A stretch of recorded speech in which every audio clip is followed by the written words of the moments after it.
Tony Blair believes supporting a people's vote on Brexit is the obvious choice, as he backed calls for a second referendum.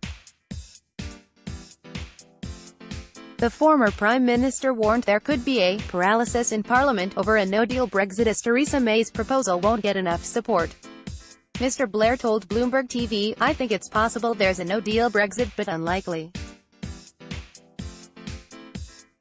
I think what is actually more likely is that there is gridlock in Parliament because I don't think the Prime Minister's proposition for Brexit is likely to command a majority there." Mr. Blair added that the paralysis in Parliament will be partly caused by Labour's opposition to leaving the EU. He added, "The basic problem you have in the Brexit negotiation is you have a choice whether you lose to Europe in order to minimise economic damage, but in which case you'll be by some way or another abiding by Europe's rules, and therefore people will ask, what's the point of Brexit? Alternatively, you go to a much harder Brexit where you break absolutely with Europe, in which case people will say, what's the price? Because there will be economic damage."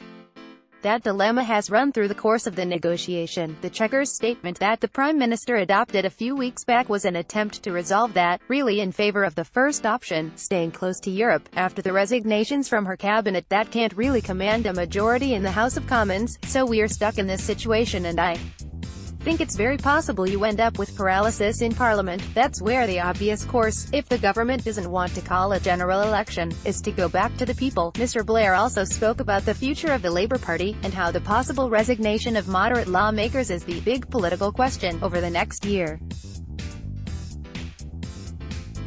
He said, "There is a genuine anxiety in a large part of the Labour Party today that it's been taken over by people who are not from the normal traditions of the Labour Party."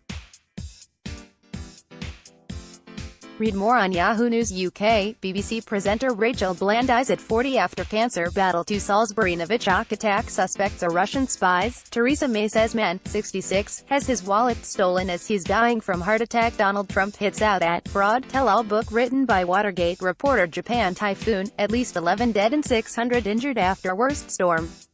"In 25 years there will be some people who want to stay and fight," he said, "while others will quit if they see no prospect of the party returning to what I would call a sensible Labour position." Tory MPs returned to Westminster this week after summer recess, with Theresa May's plans for Brexit under sustained attack from both wings of the party.